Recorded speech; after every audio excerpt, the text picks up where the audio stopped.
the psychological company. Oh, They know the psychology of human beings. But that's why I asked earlier, do you think they've sacrificed their technology for their look and their aesthetics? I can't even comment on that right Yeah.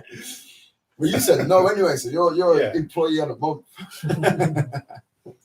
Here we are. Okay, gentlemen, here we are. This is Politics and Bullshit. Special episode. It's not even a special episode. It's an episode today where I decided to call in based on a conversation I had about a headline I saw on Twitter, an ITV headline about rapper Dave. He recently won a Mercury Music Award. He called his mother on stage and he shouted out his brother while he was up there. ITV, whoever was in charge of ITV's Twitter at the time, decided to post a tweet saying along the lines of Dave wins Mercury Award, brings mother on stage and shouts out criminal brother, along those lines, words to that effect. I ain't gonna lie, it pissed me off straight away as soon as I saw it, because as soon as I saw the word criminal in the headline, I thought, this guy's just won a Mercury Award. Like it's a prestigious award for budding musicians, new musicians on the rise. I just thought, what was the need to bring up the fact that his brother has a criminal past, or his brother's a criminal, or whatever? I'm not interested in that. I'm interested in the music. So I got into a conversation with somebody on Instagram and we decided to have a podcast about it. So first of all, gents, I'm going to go around if you'd like to introduce yourselves. Which direction? So I'm Greg from Making Change Studios, you know me. Okay. I'm Mike and I'm from The Decision Factory and a bunch of other stuff. I'm Shak. I'm an occasional contributor. And I'm Aaron. Change. Wait, finish yet? Sorry, man. Sorry, I'm eager, man. I'm eager. He's very eager. He's been more eager for basketball. Anyway, over to you, sir. Now I'm Aaron from Making Change Studios as well.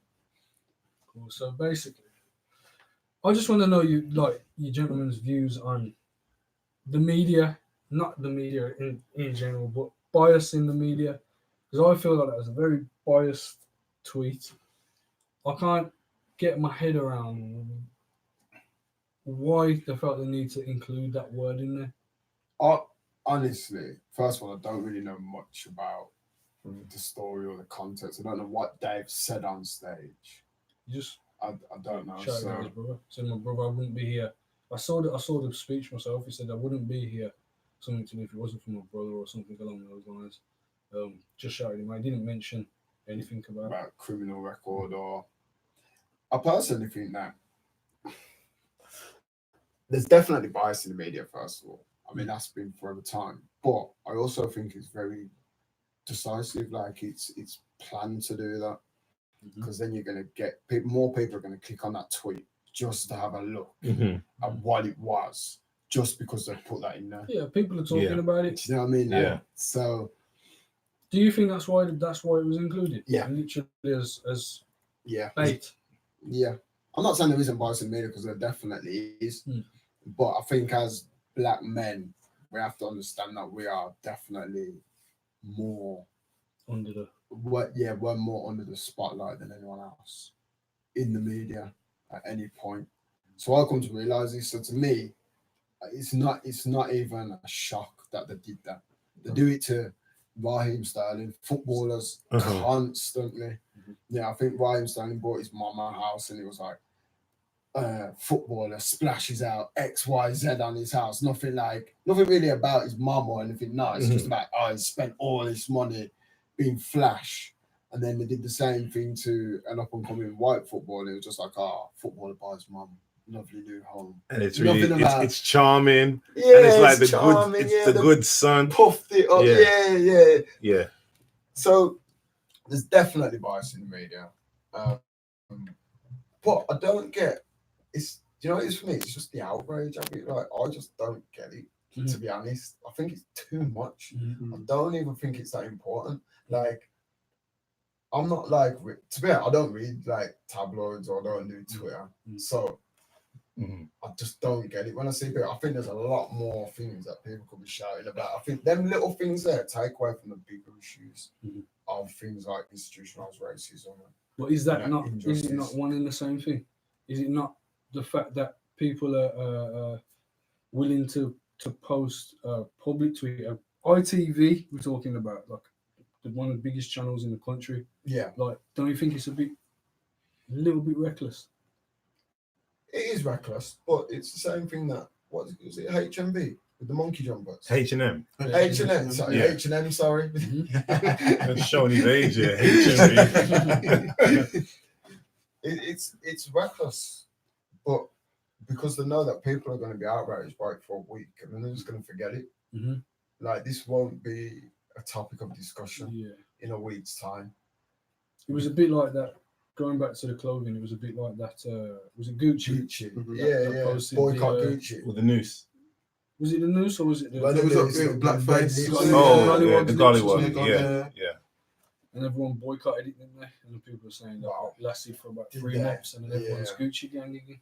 So, When's the last time anybody talked about that? It was all outrage at the time, but I've not seen any follow-up about that in recent. But does that take No. away from the fact that It's it happened. was happening and it was wrong in the first place?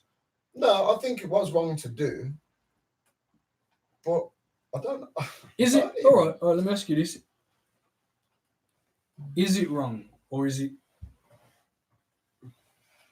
wrong? Points, but kind of like the way they see things. Like, some people will joke about anything. Some people will make racist jokes all day long, and people will laugh at it because that's just the way they choose to live their life, and that's the way they choose to live, kind of like lightly and not so deeply. Like, a lot of people looked at that tweet about Dave and said, and thought nothing of it, and thought, oh, whatever, yeah, probably shouldn't have included that, or whatever. And then other people might be like, I'm outraged by it. So, Do you think that the people that are outraged by it are being Have a right. hypersensitive? I think that's a good question, because like, what do we prefer? Do we prefer that people have outrage, and not that it has to be one or the other, right? Do we prefer that people have that outrage, or do we prefer that people normalize it to the point of, oh, it's just fine to just call anybody out for anything, and it only happens to these people that look like this, and it never happens to those people that look like that, and then just complete acceptance. So, I mean, talking about it for a week and then it goes away and nobody does anything about it, that's a problem.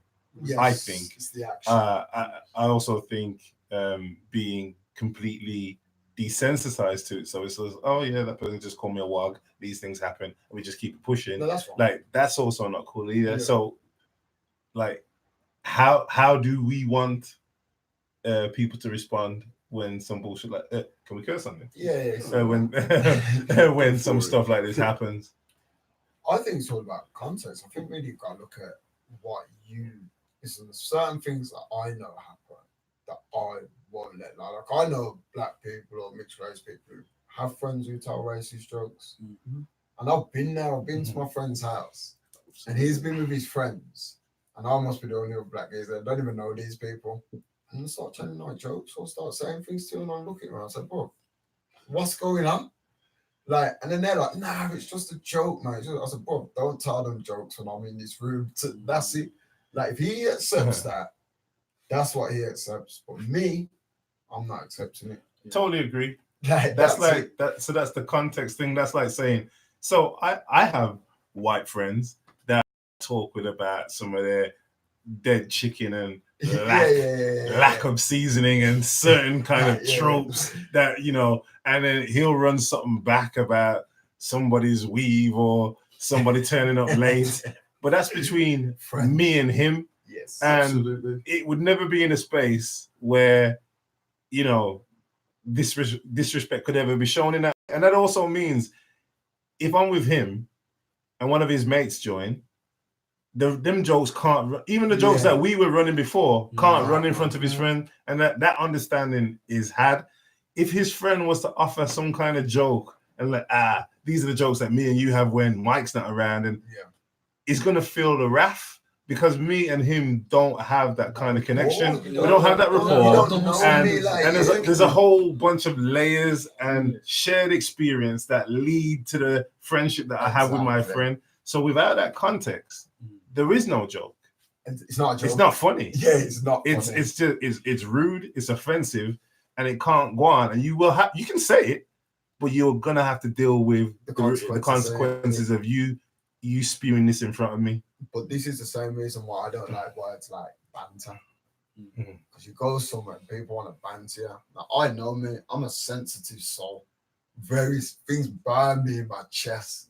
So I feel like with my friends, they can banter me because they know me, like they know what burns, but I know it's what it is.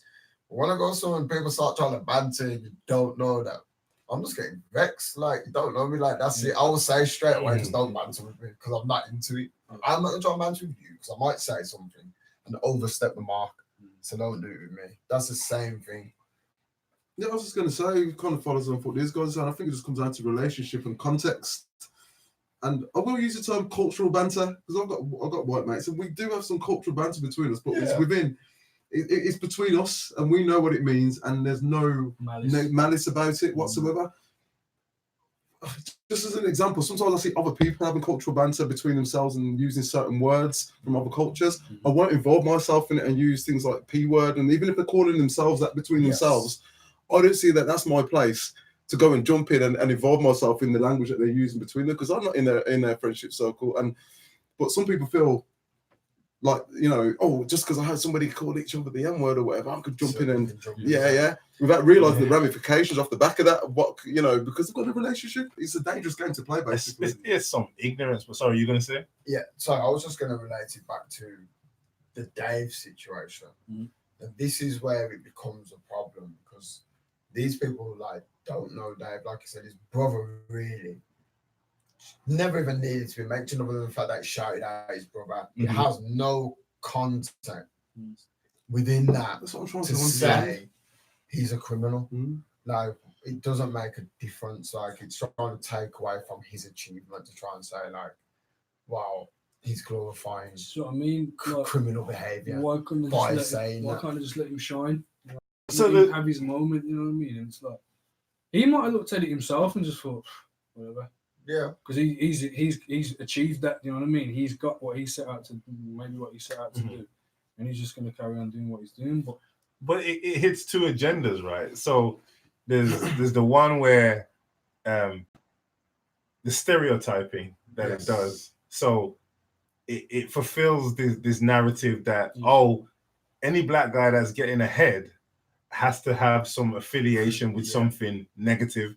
So it's a perfect opportunity to say we've got this person on stage on a network channel in front of millions of viewers potentially, and we get to, at the same time, whilst giving him a pat on the back, we get to shit on him as well. So that serves one purpose, and the other one is the one that you said earlier, is in the clickbaitability of it, is in how can we get people talking about this in whichever way they want. It's going to bring eyes, and so it kind of had a double function to it.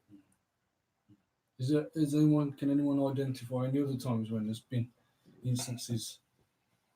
The one that stands out for me has already been mentioned, like the Raheem Sterling. He went through a period where he was being attacked for anything and everything. Vilified. He was a big villain. How many kids? His tattoos, his kids. Gun tattoo. Exactly. Like, you got a gun tattoo. An England player can't have a gun tattoo. It's not glorifying the gun. It's a tattoo saying his dad got murdered and shot so many times. Like, it wasn't to glorify the actual gun. It was just a symbol of his father's death. But again, like we say, it is biased. The media is biased, but you have to understand that the media is run by white people. And I'm about to say, like, I don't like. It's their house. It is their house. This is why I don't subscribe to it. Like, it's their house. They tell you what they want to tell you. Like you said earlier, if they want to reinforce a stereotype, they will, and that's clearly what the ITV did on one of, like you said, one of the functions of that tweet. Whether the person, so this is the thing, whether the person who actually wrote that tweet has a mandate from ITV is a completely different question. Like the same thing when I said with the jumpers, that jumper must have got passed through loads of people before it actually got signed off and said, totally. Actually, Gucci. The Gucci order was it Prada, Burberry. The Gucci one. and the monkey one. H&M. But then you have to think about it is Have you the mother of the boy who had the H&M jumper didn't care. She was there. Yeah. Her child tried on 100 jumpers. So why are people outraged People assume if that- the mother herself was there and said, well, no, this was just the best jumper? I guess we So don't know it's the facts. different. We don't know the facts. Yeah. We don't know whether the Mhm. photographer come and said, "Yeah, you wear this one."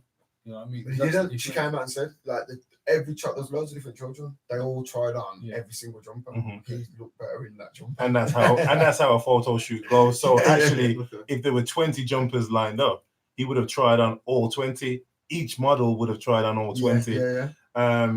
Should they have ran with it? Hell no. I don't know. like, Though. I don't know. I think they should have. You think they should have ran with it? I think, yeah, I do think this is Okay. where fake outrage comes in, because at the end of the day, I've got a niece or a nephew, and I call them cheeky little monkeys all the time. Yeah. I don't Right. think because you're black, you're a little monkey. I just call it them. Like, I know white people who have kids and they call them cheeky little monkeys. Like, But that's that context. So I got kids and I call them cheeky little monkeys as well. But it's the context and knowing that simultaneously, meanwhile, with Gucci, there's this monkey narrative that's being played out. How can they be in that game, understand this racist trope of black people being portrayed as apes, and then still go ahead with that? So I feel like whether or not they did it deliberately, whether or not the mom was implicit, like, or whether it was just an oversight the gollywog from thing. the Gollywog thing's different, but I'm on about the H&M thing that Aaron just Yeah. said. Like, if that was an oversight, then I still feel like the lack of cultural awareness Yes. on a massive brand like that that's shipping worldwide. That's Yeah. that's a miss on their side, and they should get called out for it, and they should But make amends. Is that us looking at everything pessimistically? Like, everything has got to do. Is everything skin deep? Is No. everything in this world No. skin deep? No, So this is what I mean. So like I said, at the end of the day, if I buy my little nephew a jumper and he's got a monkey on it and he goes somewhere, Can't do that. if another black person says, take that jumper off, am I then gotta say, do you know what, bro? I wasn't actually taking your feelings into account here. Let me go and change my child for you. And you do. I'm not saying you shouldn't. I'm asking, like, so do you need to do that? So no, I do think that as a people, we need to develop some resilience to some ordinary everyday bullshit that goes on. So it's like, speaking about clothing, imagine like you're wearing a jumper with a big red button on it that says "push me" and I get fired. You know what I mean? I get fired from my job. It's essentially what we're doing. If you're just gonna respond to every bit of bullshit that comes to you every day, then you're gonna lose work. You're gonna proliferate the same stereotype that's been held. Yeah. Oh, they're aggressive. See, because I know white folks that will make jokes about, go on, do that to him. See if you can wind him up. You know, you're gonna go and lose your job over somebody's prank. Yeah. So we do need to develop a little bit of resilience to it. However, we still need to be mindful of the games that are being played and just register it. It goes in a little jar and say, oh, these people deal with a certain level of fuckery, and park it and then just keep it pushing. Because we have places to go, we have goals to achieve and things that we're trying to get to. And if we're gonna be swayed every time somebody comes with some bullshit to try and take us off our thing. So we note it, we record it with wherever it came from. Oh, these guys co-signed some bullshit. I know this about that organization. When I get to where I get to, I'm coming back for you. Yeah. But yeah, so we have to develop some resilience for sure. Where do you draw the line between calling it out and just taking it on the chin? Where do you is it the context thing? I'll give you another example that I saw. I think it might have been H&M again, even more recently. There was a little black girl on there. She had her hair tied back in a bun, and she hadn't done her hair like how normally when you see people in the media, they're fixed up. Yeah. So it's like natural. Maybe natural hair tied back in a bun. Nappy hair. Yeah. wouldn't use that term, but We use it amongst us. So- It's the so, yeah, context of four black men in a room. We call it nappy. That's what we call it. Let me make the point. So everyone's screwing about this, like, why haven't they made up her hair? Why have they let her go on? And I see it, and at first I thought, yeah, why is she so rough looking? But then I saw the pictures of all the other kids in for the same ad, and they're all the same: ginger kids, Chinese kids, white Messy kids, hair black and kids, stuff. just like tied up in a Tied bun like back. this, messy, all of them. And that's when I started to think like that initial outrage. To be honest, I wasn't outraged about it. I saw people being outraged about it, and I thought, yeah, they've got a point. Then when I saw the rest, I thought, What's the there's point? nothing there. This goes back to understanding the wider situation rather than just the quick Jumping snapshot. on This is the headlines. issue that we got. We look at a lot of snapshots these days, Yes. and we comment an opinion and rile ourselves up about them without sometimes understanding the wider context or asking the right questions about, okay, why did Gucci do that? What happened? What went wrong? Is it because the key decision makers aren't culturally aware, or was it purposefully done to target and wind people up and create controversy because it was marketing strategy? Somebody tried a thing and actually it went wrong or it went right in their opinion. It depends. I don't know. When do you say as well? What is, because to be honest, the Gucci thing, when I first looked at it, I didn't even think of a gollywog, I'll be honest. Neither did I. I just seen a turtleneck with some red lips on it. I've seen red lips on Okay, who's everything. going to wear that? Someone's got red lips on something and it's black. What, is that automatically a gollywog? So if I see red lips on anything and it's black behind it, does that mean that everything is referenced to a gollywog? No, but I think it was actually. I haven't seen it No, myself. it wasn't. No, It wasn't the gollywog's lips. It's No. not the gollywog. It's just big red lips, like literally like someone's wearing makeup. They ain't gollywog lips. So I was thinking like, everyone's outraged about this, but realistically, It's the wrong. it's not Montclair. perception. Montclair have brought out a whole range and called it the gollywog range. You can see they've got the gollywog head on the thing. That is different. This is just your interpretation of something. So that to me, as soon as I seen it, I didn't think, right, that's a gollywog. I just thought, yeah, it's a polo neck with some red lips on. What's everyone wanting about? And if you felt like that, that's what I'm saying. As in, you put it in the jar and you just watch. You don't make it distract you from your day. Keep it pushing, and then it's like, all right, then if there's a strike too, then I got one in the bank. Exactly it. Then we're gonna have a conversation. Yeah, But no, we can't just be like, if we have goals and destinations where we're trying to get to, then we realize that we can't be swayed by some of the bullshit. It's gone on for years, centuries. It's gone on for centuries. Like, we need to get to where we need to get to. I think there's bigger things, like I said, man. My main thing is people talk about like things like that, and I'm like, I honestly think all these people talk about cultural appropriation, things like that. Yeah, whitewashing, anything like that. To me, small. It's not small, but when I say cultural appropriation, to me, it's just a lot of fake outrage, and I often find that it is people who just aren't where they want to be. Yeah, in life. That thing. Why I don't know if people want to take I don't know. culture, like An example that I would use is like throughout history, in the music industry specifically, there's been instances where people have been trying for years, like to make it, and then all of a sudden someone comes along. Because but again, you don't know people's history. Like you can say, like you see someone, I see all the time. People go, "Oh, they've just blown up from nowhere." No, they ain't. If you look at their history, they've been singing in them same. I'm not saying they've blown up from nowhere. I'm saying they've reached a certain level of celebrity or I think it's a ceiling. Because of the race that they are. But look, like Elvis, Eminem. Like, okay, talented people, yes, but did they? Eminem. Would you say Eminem? Would you put Eminem just in that to some level, I would also put Eminem in there. But I think it goes back to, don't get me wrong, two things can be right at the same time. I think Eminem is one of the best lyricists ever to have done it, hands down. Like, two ways about top 10, I would put Eminem in there. So then you can't say no, but that's not to say that he didn't do the graft. He did do the graft, but at the same time, because there's two things that are right at the same time. At the same time, he's blown the game out of the water because of his appearance and who he is, and the people that are spending money and seeing it, middle class white kids. they can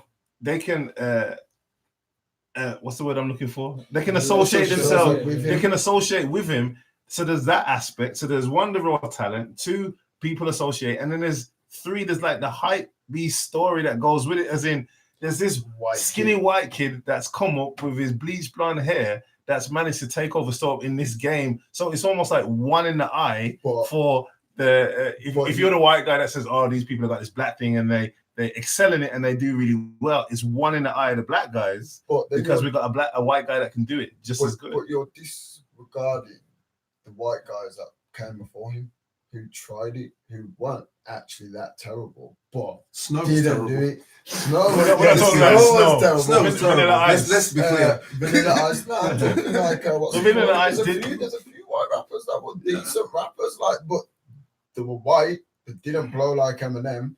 They didn't get the backing. And Eminem, in fact, if you watch that Defiant thing, what's the record name for it? Sorry, Aftermath. Didn't want to sign him. Interscope. Sorry, did not want to sign him because he was white. It was only because Dre said, "Listen, this man has got it." Interscope, Jimmy Iovine and that said, "No, I don't want to sign him. He's white. He's not gonna do anything." And because Dre pushed it, and then he blew up. So the cultural appropriation doesn't happen with Eminem for a reason, and the reason is because then he done brought up other people. So he paid it forward and gave back. He brought up the likes of 50 Cent, who's like, iconic. All these people that exactly. So that's the difference between where you have someone like a Elvis who will come out with it and he'll ride on it, stole it, and will never even give props to the places where he got it from. Yeah, definitely. So and that's what you see when you see like a Ziggy, and then it's like not giving props back to the thing, and that's where it seemed like appropriation. Like, oh, I'm Kim K, and I'm wearing my hair like this, and this is something which is very common in different parts of Africa, and it's really called this. Would have been a better way to come out with it rather than that's what I was this say. is me, Kim K. Homage. You have to pay homage, and that's when it stops being cultural appropriation, when you give homage to where you got it from. I always put it like this: white man brought Jesus to the black man, and I ain't never thanking a white man for it. Well, you and I have different views on it because I have issues around the whole Jesus thing altogether. So.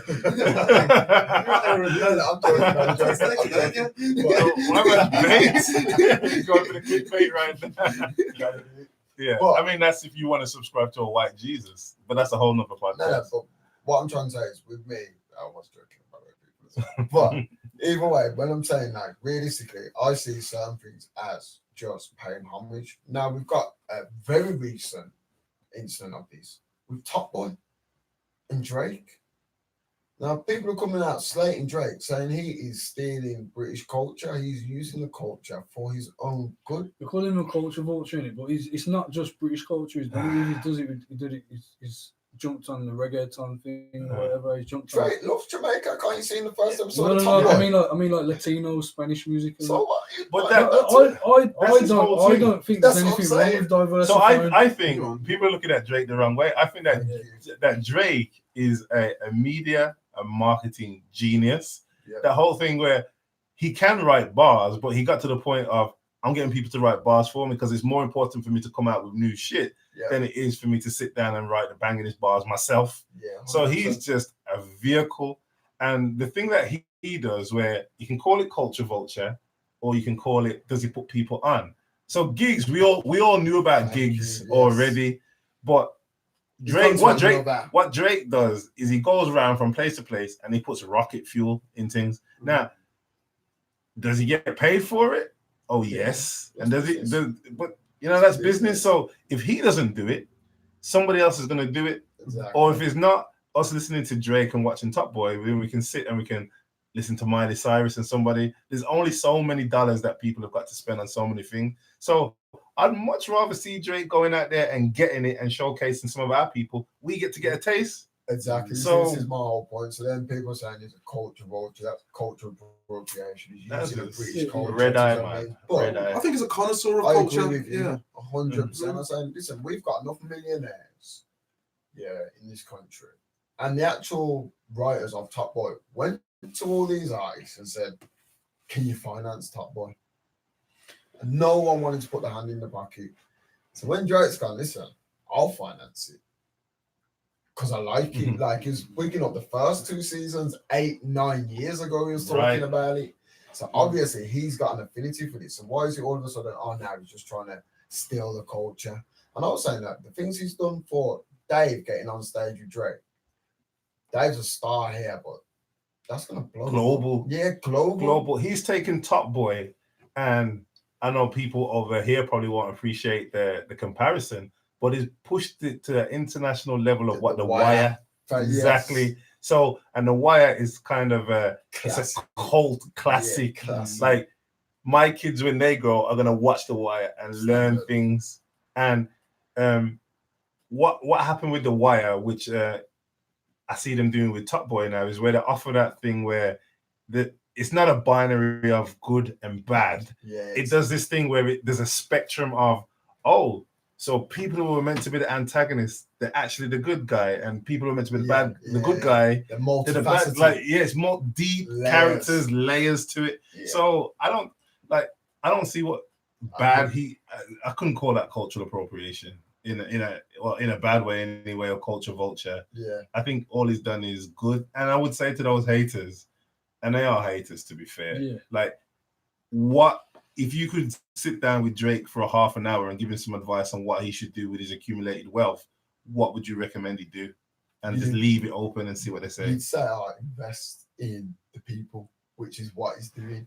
And that don't mean invest and don't get anything back, because that's just stupid for him as a businessman. You don't even necessarily have to invest in them, like monetary, like money wise. You can just invest in them with your energy and your time, can't you? And that would do a lot for them.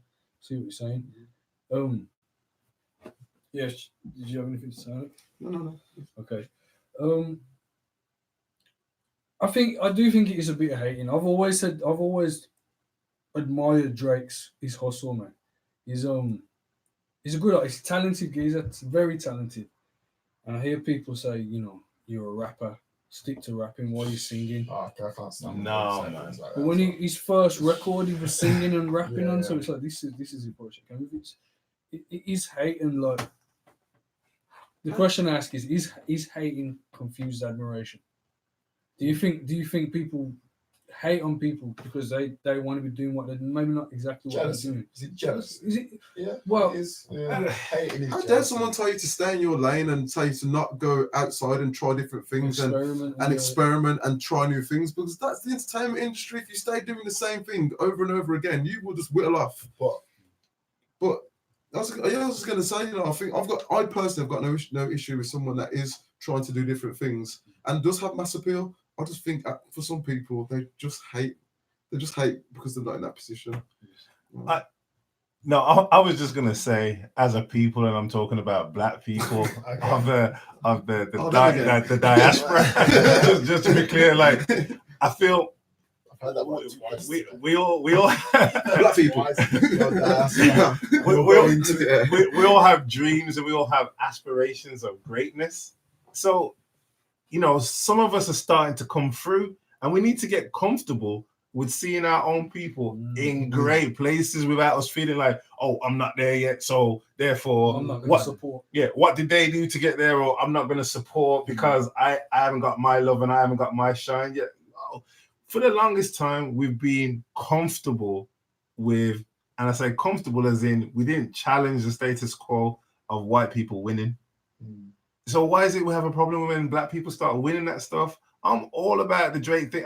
I can imagine, and I'm not spoken with Drake, don't know him personally, but I imagine that from a long time ago, he had massive visions, and the only route that he could take to get to where he had to get to was, we know that he started off in acting, Disney Club and all of that, and that didn't go that way. And he's managed to find a lane that has worked for him, and he's milking it, and now he's doing other things with it. He probably has bigger visions, way bigger than what we see him doing right now.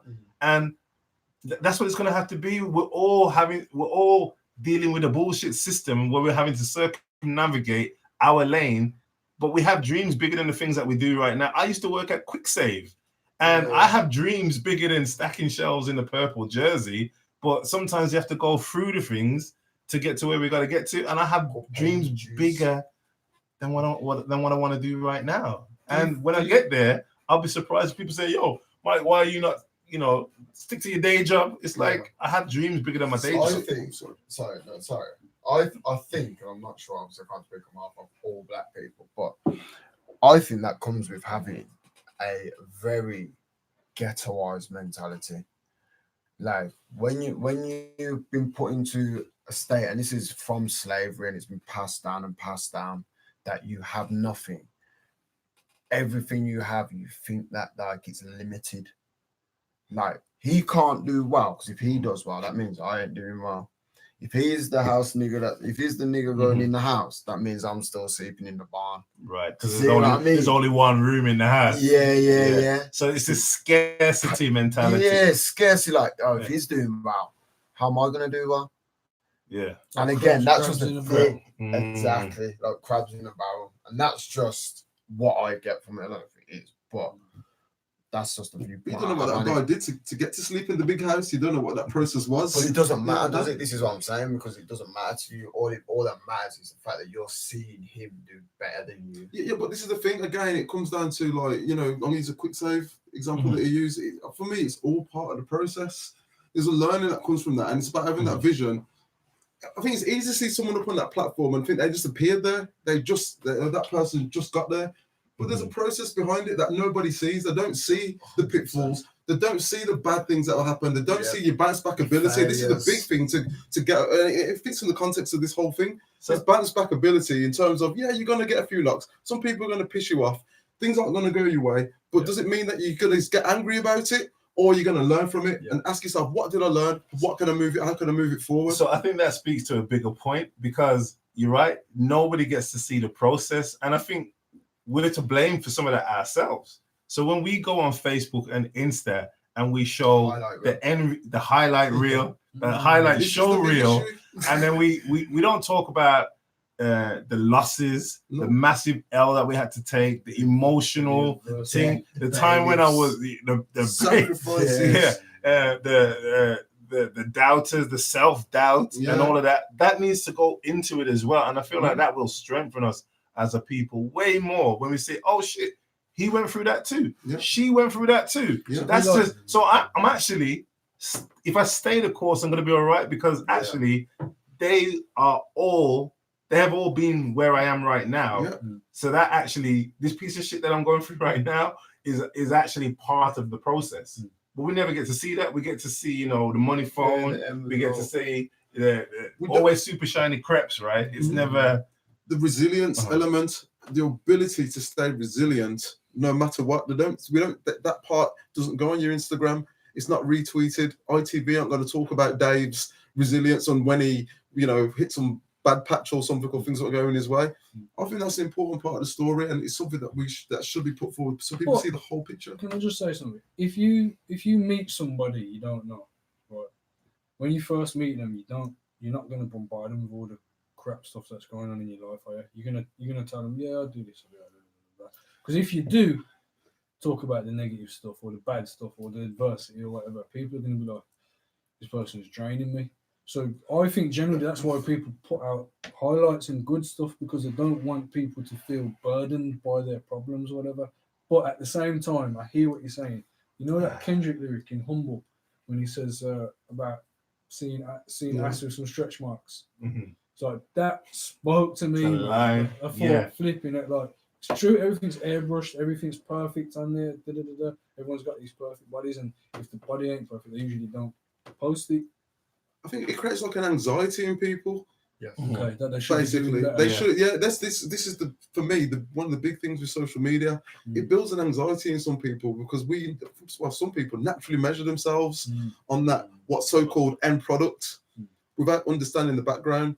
For me personally, if I see someone successful, I asked myself the question, I wonder what that journey was. I'd love to be able to talk to them and find out what was that actually like and talk to them on a man-to-man basis to understand. I've had a great time talking to you guys about how you built this place up and you understand, people think this place has popped up out of the blue. These microphones just appeared, but they don't see the graft behind it. And for me, that graft is inspirational, especially for younger people to understand, don't give up. It's all part of the process. If you want to get to where you're going to, this is all part of the process. Yes. And we should be sharing these in a balanced way, actually, between the successes and the grafting element for young people to understand that it's all part of the process. The problem with that as well is, though, I think, into that, and this relates back to what I was saying earlier about how it's all about mentalities. A lot of people will get turned off by the failures. Do you know what I mean? Like, and that's when you know when someone really wants something, I think. Because a lot of people, it's not even their own fears that deters them from doing things, it's their friends' fears, their family's fears. Other people's fears. Yeah, it's kind of like, when you go too funny, you got an idea, and you're like, I got this idea, and the first thing goes, oh, nah, you know what I mean? Like, but I can remember an instance that happened to me because I remember saying to one of my good friends, I want to be a chef. Oh, it's long hours, like it's this and and like I didn't do it because I thought, right, long hours. 3 years later, I'm on a building site for 12 hours a day. And I'm like, fuck, man. No, I should have been a chef. So it's funny that you mentioned this because what I always believe is the people that you keep in your life, you got to understand where they are in relation to you and where you are in relation to them. Yes. So when it comes to certain things, I will go to certain people. Yeah. So it sounds arrogant because everybody's sensitive, but to have a comment on certain aspects of my life, I need to qualify you. Yes. No, I agree. So 100%. So if you're gonna have a comment on, not just, I'm never gonna be rude. Like if I'm at a christening and some uncle comes up and says, why don't and then why don't you go and do this instead of that? I'll listen and I'll nod and I'll be gracious and then I'll keep it pushing.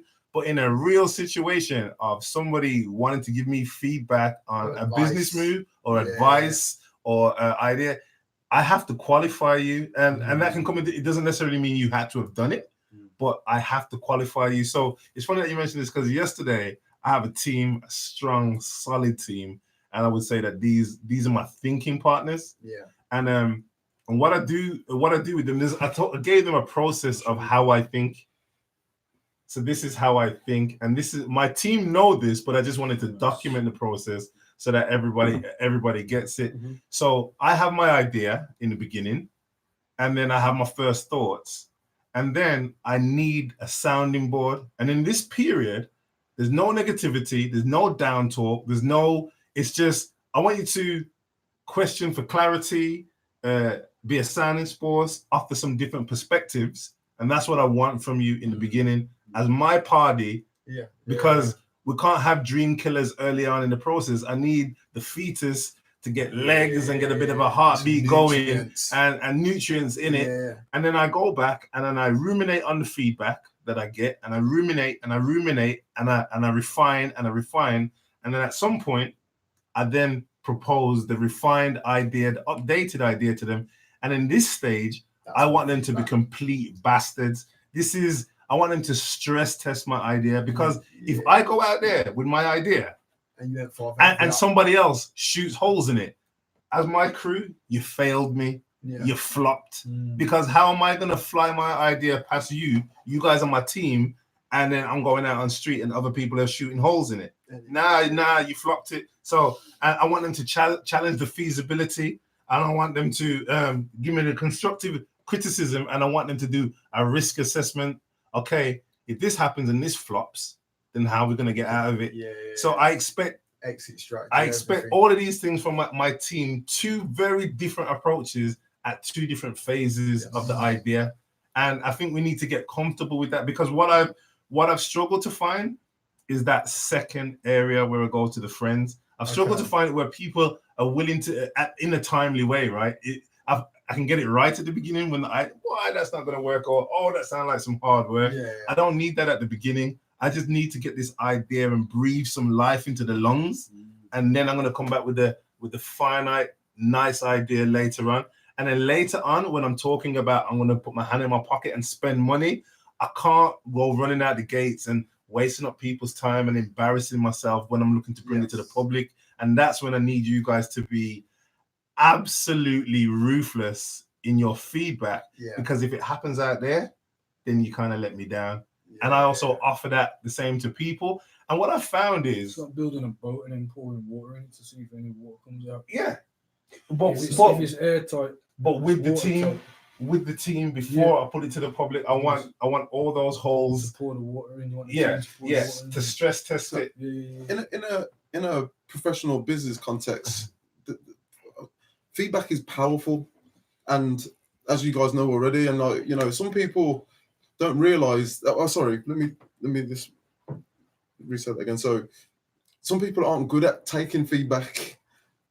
They don't. They can't take it. I've come from an L&D background, where from my own experiences, some people really would seek out feedback. Myself, I seek feedback out all the time, and I give them carte blanche. I say, be as brutal as you want to be, because I'm happy with that. Because it's either sometimes someone's misunderstood something that I've said, or they've got a point.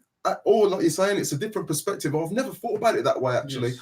I didn't realize that actually I might, but what I might say in this presentation, that section of the audience might not even get it, because I've not thought about it, but another mind has looked at it from that perspective and given me that feedback, and I'm receptive to that feedback when not everybody is.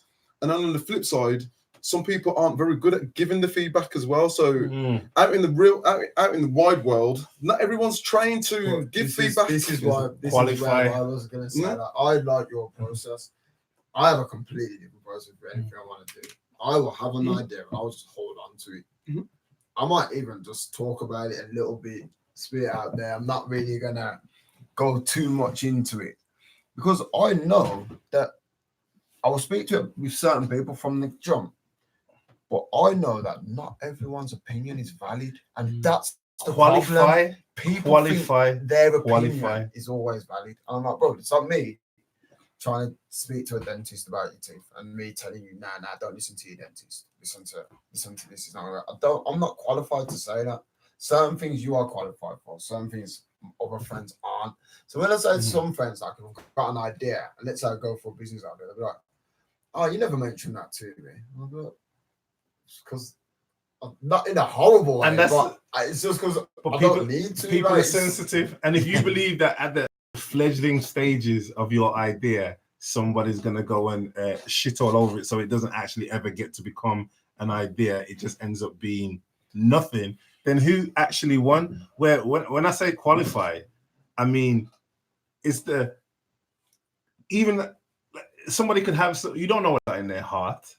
So if it's somebody that's saying, shit, man, I had an idea just like that, and I done sat on it for 2 years, and now he's coming out, so I'm going to throw some salt in it. And, so it could be somebody who actually has the skills and ability, but you still can't qualify them because their motivation's in the wrong place. So when I say qualify, I'm on about that people that understand me, not just in the context of the subject matter itself, but they understand me as a whole and complete person. He came from this, he's doing that, and this ties in with the other thing, and this doesn't really match what he's trying to do over here. So when they give me the feedback, I know it's not coming from a place of malice, and it's just like, boy, Mike, but if you do that thing, remember how you're spending more time with your son right now? Is that going to affect that thing? It's not, nobody's throwing salt in the game. That actually, the stress testing my idea to say, well, boy, this thing's going to take me to China for 6 months, and that's going to mash up things. And I've got family goals as well as business goals, and they're giving me some extra thought to say, okay, the idea can work, but what are you willing to sacrifice for it? Is it needed to happen right now? And all them things. So when I'm qualified the person, I know all of the feedback is coming from a good place. It isn't because they're trying to trip me up or they're trying to watch it fail. It's genuinely because, I mean, I consider them, and I said at the beginning, thinking partners. Yes. So it's like, I got my brain, and if you imagine looking at this mic, I see it this way. From that side, you see, you can see the logo, you can see a whole different thing. So you're offering me the mic, and you're saying, I see it, but I see different things than what you can see, Michael. And it's the same thing that we're talking about. So it's that perspective that I get from my thinking partners. And honestly, I can't do anything without running it past the team, because I want those perspectives to make sure that it's watertight before I bring the boat out to sea. I think that fits in with a wider topic that we've been talking about today in terms of putting yourself in a position to develop your perspectives and to acknowledge other people's perspectives. But the reality is some people are willing to do it and they know the benefits of doing that. And some people, just for whatever reason, I don't know, they find that really difficult. And then they wonder why they find it hard to progress, because people are scared of change. Yeah. One big thing, man. So I've had some deep conversations today, but why are one people thing scared that of change? keeps on coming up is that people are scared of change. And people don't want to get left behind. Do you know what that ties into? I feel like that all ties into judgment. I feel like we're a society of people, and not being funny, the two main books that we refer to, the Holy Quran and the Holy Bible, that is based on judge. And not to say anything on those religions. I mean, everybody practices their spirituality the way you want to do it. But if you move based on judgment, then you're gonna get held up a lot. Yes. Because judgment comes from everywhere. Every person that you bump into on your journey judges you. And if your philosophy is built upon responding to judgment, you can't get down the road. So we're back to the resilience again. We need to be able to develop a skin thick enough to handle other people's judgment. When that change comes, oh, what if I fail? What if I look like a tit attempting to do something? I'm just not going to bother. If it's early on in an idea as well, and people start bringing that negativity or that pessimistic kind of outlook, it's going to reinforce the inner critic in your own head, isn't it? Right. That's a big enough challenge as it is to overcome that inner critic. And the more that people early on in an idea, I'm kind of agreeing with what you said, and I do like that. Can you send me that? I'll send you that. I was going to say something. Yes, please. It gives more chance for that inner critic to set in and get a grip of your idea. I don't have that inner critic. Surely you do. Everybody does. I don't have it. I've spent that much time having it as a young man. Yeah. See what you're saying? It's died in me. You're saying it never creeps in. You never have to go like, shut up, like. Nah, because I feel like everything I'm doing now, I'm meant to be doing. I don't want to be the same as anyone else. My path is not your path. Hence, why I'm doing my art exhibition. Everyone's going, why are you doing an art exhibition? Why don't you just do a rave? Or why don't you do this? I said, because I want to do an art exhibition. Right. Oh, but what I said, I like art and I know a little bit about it. So I want to do an art exhibition, which will be on the 14th of December at the Mill. Tell us more about this art exhibition. So I'll propose that I've always wanted to do an art exhibition. And what I thought to myself was, at first I wanted to really a Renaissance, like classical art exhibition. But then I thought to myself, hold on a minute. Let me do something that I want to do that's going to appeal to my peers and people around me. So it's going to be completely different. I don't know anyone who's done it like the way I've done it. So I've invited tattoo artists, painters, graffiti artists, barbers to all share a space and showcase their art. That comes from me thinking that I believe in all creativity. I love it. If you're a creative person, I think it's just amazing because I don't think it gets enough shine. Whether that is cutting hair. Yeah, like I said, I could go to a million art exhibitions and it's all like either modern contemporary or fine art or pop arts and things like that. Whereas I thought, well, what if I want to see everything in one space? So this is off the cuff. Now I've told a few people, I'm like, don't know if it's gonna work. Don't know. It's a bit like do you know what I mean? It's a bit all over the place. I'm like, nah, because you tie it in together. But not once in my head I thought it's not a good idea. It's not a good idea. So the exhibition is going to be on 14th December. It's going to be at the Mill Dig Bath. It's in a good cause. So we're raising money for St. Mary's Hospice, which again, as I said, is another important cause personally to us all in the room.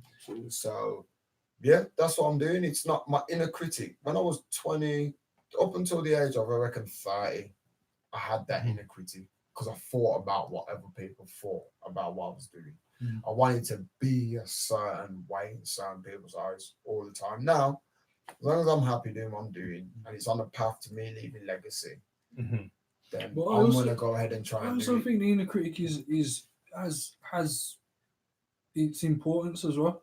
Like, because if you don't critique your own work or your own stuff, But I think How that's are you gonna different to the improve? inner critic. I think having the self-awareness to say, all right, you're just being stupid is not being an inner critic. I'm talking about the things that stop you from stepping out your comfort zone. If you are just gonna stay in your comfort zone, then you ain't never learning nothing and you ain't never trying nothing. You're just gonna be an ordinary person doing ordinary things for the rest of your life. And that's okay if that is what you choose to do. you choose to do, but I don't choose to do that. Some people are happy with that. This is what I'm Mhm. saying. You choose If how you live your life. If you are happy with that, then the more power to you. Mhm. Me personally, I'm not happy with it. If I see an opportunity, I want to do something, I know it's gonna aid in, as I said, me being able to leave a legacy, a good legacy as well, positive, prominent legacy, then I'm gonna do it. Like there's nothing in my head that says you can't do this. Like I said to you the other day, I've just nearly finished writing my first kids book. People are like, what are you writing kids books for? I'm doing one as well. Yeah, I've always wanted to write a kids book, so I wrote one. That's it. Like, it's just one of them things. People are like, nah, you ain't done that, or no, that's your critic saying you can't do that or you shouldn't do that. Me, I'm just gonna go and do it, and then I'll come and tell you when I've done Because it. it's like, if not you, who? Exactly. I have to say, I need an inner critic in my head because I do some wild shit, man. And Yes, you sometimes, do, Greg. Yeah, sometimes I need that critic to kind of say, wind it in a bit there. Yeah, For but me, there's you a don't difference, there's a want to do difference. No, if you- All right.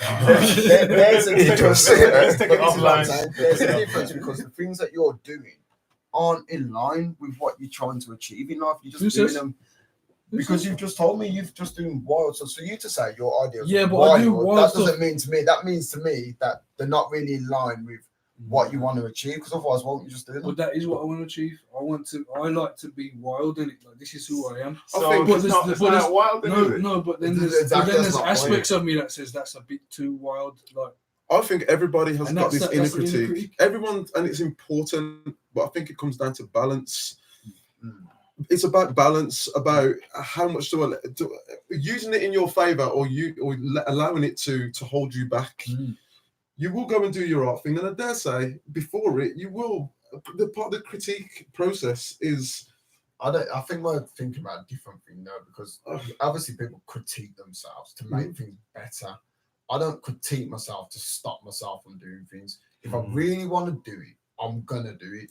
Like, I don't critique myself to stop me from doing And you it. never have a no, voice okay, in your I head suppose- saying, Aaron, you might No, wanna-" because I actually think the way I walk in life, every time I put my foot forward, I'm putting it forward to the betterment of either myself or someone around me. Okay. I don't question what I'm doing. I don't have that thing in me to say, "Nah, I'm not going to do this." Because even if I'm doing the wrong thing for the right reasons, I don't critique it because I know. we're almost doing the same thing as we said we were doing about Aaron saying, like, he walks his path in that, and we're almost putting ideas in. Like, surely you must have an inner critic. No, I'm trying to learn here. Because my next question is, how did you get there? Because I'm thinking I definitely have this inner critic, and I definitely. I think I had to just kill my ego. You have to Really? recognize the inner critic in it. You have to recognize him or her, or whatever that critic is. You have to recognize. I see what you're saying because I used to be a lot more critical of myself than I am now. Like, to the point where it's crippling. Like, I wouldn't leave my house because it was that bad. But like, to the point now where it still sneaks in, and it's them points when it sneaks in that I think I either silence it or I say it sounds like I've got split personality. No, I'm about to go into this. Or I say you've got a point there. You've got a point. Or nah, shut up. I'm going to do this. And I think for me, I need it. But is it ego that you feel is?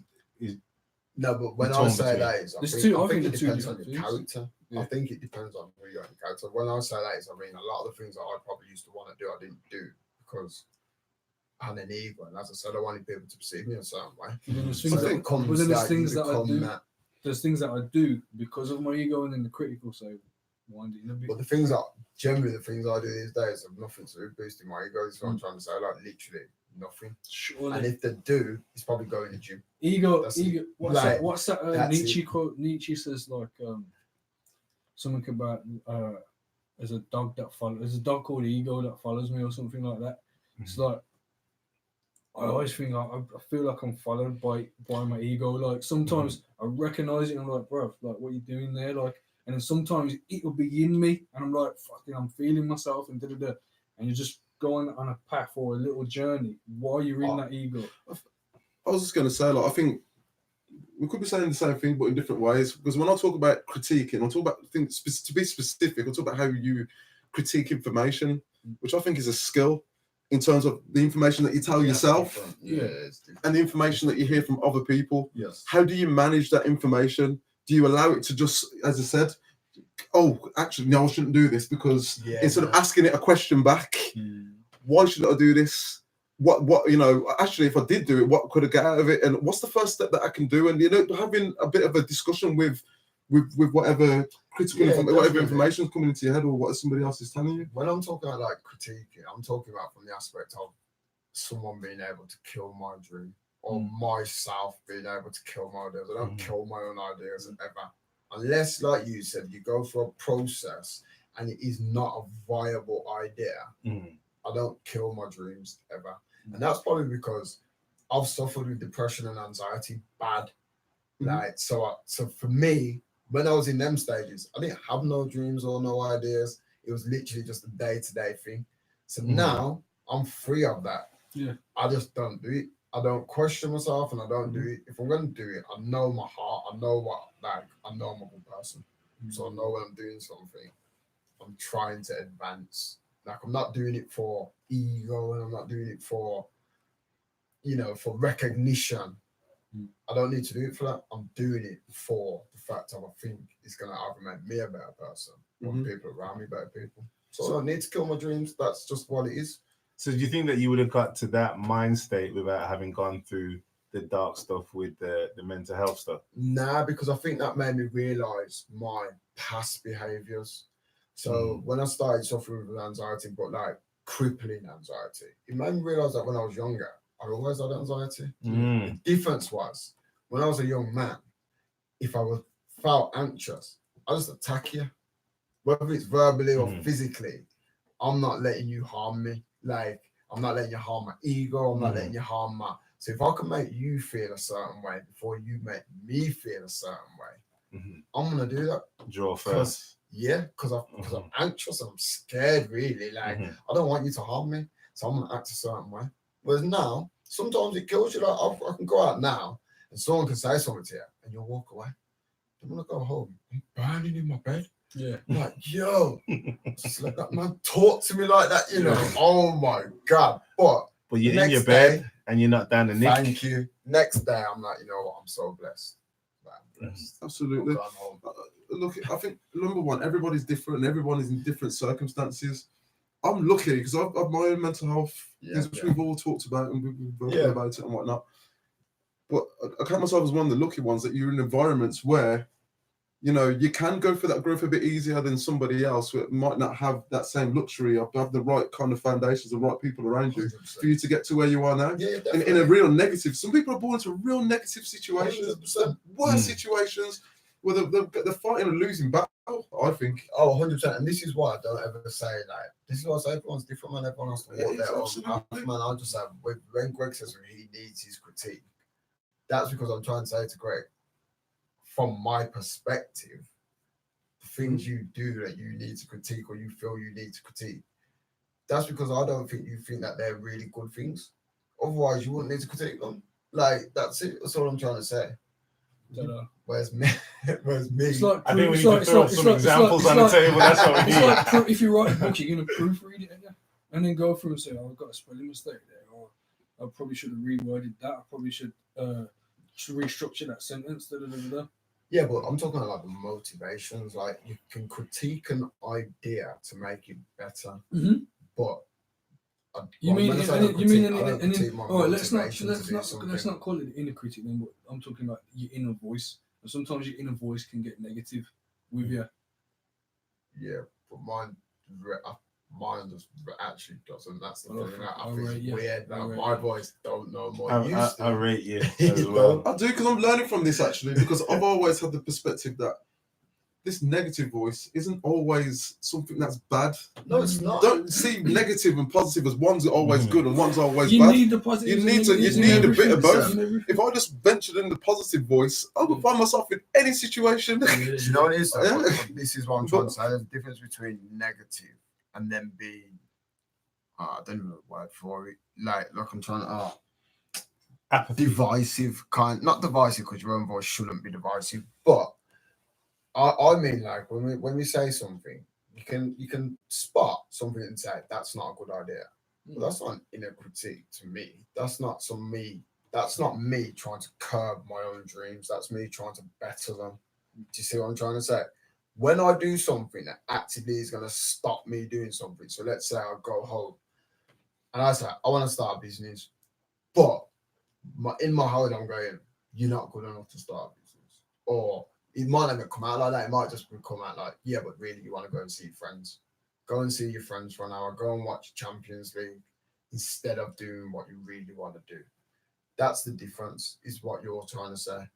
I'm not saying that you shouldn't critique your idea or have any gauge of right or wrong. It's like when, like we was talking about earlier, stress is not a bad thing. You know, it's like fight or flight. Managing fear and managing stress, they're very useful things to say. They're not usefully stupid. But at the same point, is when I have no inner critique, I'm saying I've got no voice no longer in my head that is telling me don't do something. Right. So what I hear is that you don't operate with any limiting beliefs.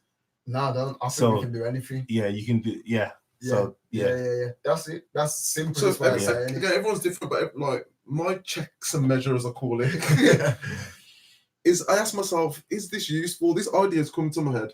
Yeah. Is this useful? If so, why is it useful? And then I explore that, and the more I explore it, it encourages me to turn the what ifs or the why nots, I should suppose to say, into go and do it, because it's, you know, I've kind of taken away those barriers in my own head. But I always ask myself first, is this useful to me? Because sometimes you look, you know, we live in the real world. I'm a human being, and I can get really negative because some people piss you off in this world. And you're probably past the stage now where you want to clap them. Errors on the Jedi Errors level. on the Jedi, on the Jedi level. Do you know what it is? I'm trying to relay in my head of time. In recent times, I've really thought to myself, nah, you can't do that. But you know that's special, right? And I don't think I ain't got no time. But if someone says to me, like, I want to do something, I'm the first person to go, come, let's go and do it. I'll reach out. So listen, I'll reach out to X, Y, Z. Let's make this happen. Even if it's not even useful to me, I'll just be like, let's do it. Let's do it. Let's try it. If we try it and we fail, we fail. But let's try it. But you understand a lot of people don't have that. And could you teach that to somebody? I don't know. I don't know if you can. I think you probably could. I think you can. Yeah. I think you totally can. But you'd have to kind of get into there, really get into their psyche and understand why I feel like that. Why are you where you are right now? And what can we do with that? I just think it's a thing of me feeling like life's short, bro. Like it's one of them, man. Life's short, but also life's too long as well, man. Life's too long to be unhappy. So it's both ways. It flips up, but whichever way I want to look at it, I can't look at it on a negative. Life's too short for me not to try, and life's too long for me to be alive and be unhappy. So I gotta try everything I can while I can. Because what else am I gonna do? Exactly. Because misery is optional, right? Yes. It's an option. You can choose that, or you can choose something else. The misery and the upset doesn't just come fitted as standard. Yeah. For some people, like you said, they're born into some really shitty circumstances. But for most people, most of the time, misery is optional. Yeah. Well, I think something we've talked about before comes down to developing your awareness to know that there's a choice. Yes. There's a choice to know that it's optional. Some people don't realize. I remember no voice is more influential than your own. When you hear your own thing that you're saying, initially, I think that's what pushes people to depression. It causes all different things. You can get stuck in that negative feedback loop. It goes round and round and round until you realize, actually, there's a choice. I don't have to feel like this. Why am I feeling like this? That's the first part of the journey where you start asking yourself that questions. Why have I applied so much negativity into my own head? And you realize, and you look around your life and you look at the impact. That is having Exactly. Okay, just to summarize then, gents.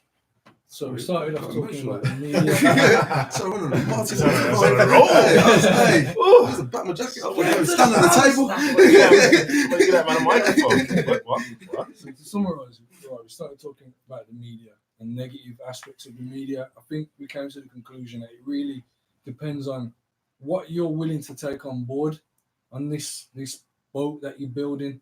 What you're willing to take on board. Is it going to weigh you down? Is it going to help you progress? Is it going to fuel? Are you going to use it as wind in your sails? Like, it really depends on how you look at things, how you take things on board, resilience. and your resilience. So, has anyone else got anything they want to wrap up with? Other than the fact that I really enjoyed that, Johnson.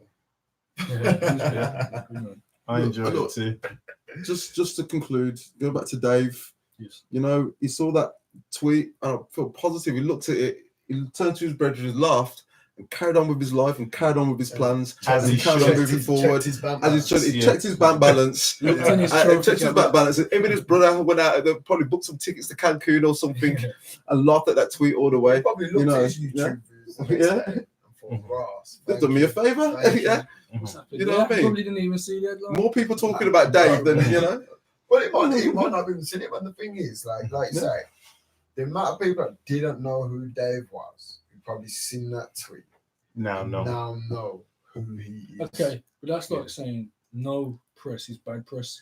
And I agree with that. I don't agree with I that. agree with that to some degree. don't. So in terms of making someone more famous or making someone more celebrity, it's not a bad thing, but it doesn't necessarily mean that, like, Yeah, I don't know. I don't agree with that. if you have don't. bad press, you have like It's like All right, Prince, so- Prince Andrew with the underage girls going to jail. Yeah, That's like- obviously bad press. there's what? levels to the Yeah, thing. yeah, right? yeah. You've got levels by today. You have levels today. Hey. yeah, but the This guy- statement is no press is bad press, and Yeah, but so subscribe to that. where I was going to disagree with it was to say, when this stuff comes out, which we know is going to come out because we know the power structure, we know who's in charge, and we know that they do these little sneaky little side things and why they do it. The question is, how can I flip that for my gain? Now that you got my name in everybody's mouth, what can I do with it? And that's what we should be thinking of, rather than, oh, I'm just going to get mad and I'm gonna take myself away from where I was trying to get to. It's like, oh, this is interesting. You guys are doing some of that bullshit again. All right, how can I use that as rocket fuel to get to my next thing? Am I then going to go in an interview at the next part and then am I going to get to hashtag ITV or hashtag somebody and actually proliferate the beef to get more views to my thing? Because you could do that if you choose to, or just ignore it. Or just let it go over your head. Yeah. So, but to remember that old times when the shit's going on and that people are trying to knock you off your balance, that you are in control. You're totally in control. How you respond to that negative bit of feedback from ITV, you're like, And I'm sure Dave has done this and he's got his people around him that will advise him on this. Should I respond to that? Nah, fuck it. I'm off to Cancun and check my bank balance. Like, there's no value in responding. There's gonna be times where it's like there is value. Actually, I'm on the way out. This is how this machine works. I'm actually going to use this and flip it to get my name back in everybody's mouth and do some fake outrage on a post somewhere that's going to go viral. And then I'm hot again for a short while. And guess what? Whilst I'm hot, new album comes out September 30th.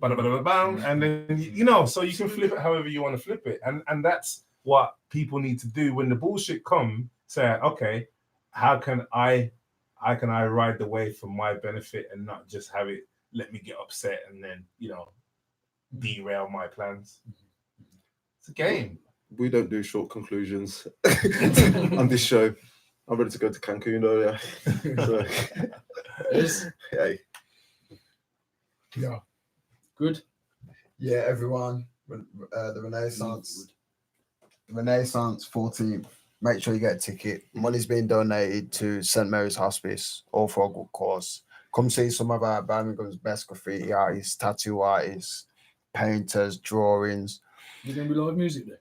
and live music and street food will also be there. Food. Yeah, street food and live music, and you also get a complimentary drink. And with each ticket purchase, you get to win pictures, paints, £100 off your next tattoo.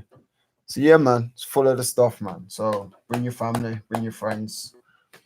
Come true. Can I plug one? Go on, go for it, Okay. go for it. So I just wanted to shout out the charity that I work for.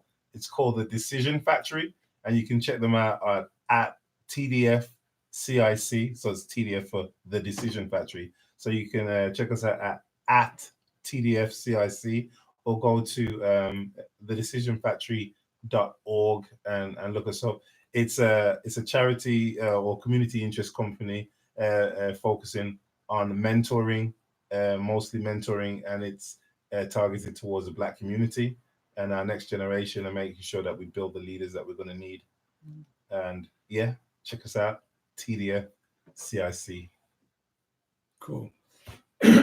People, thank you for listening. Until next time.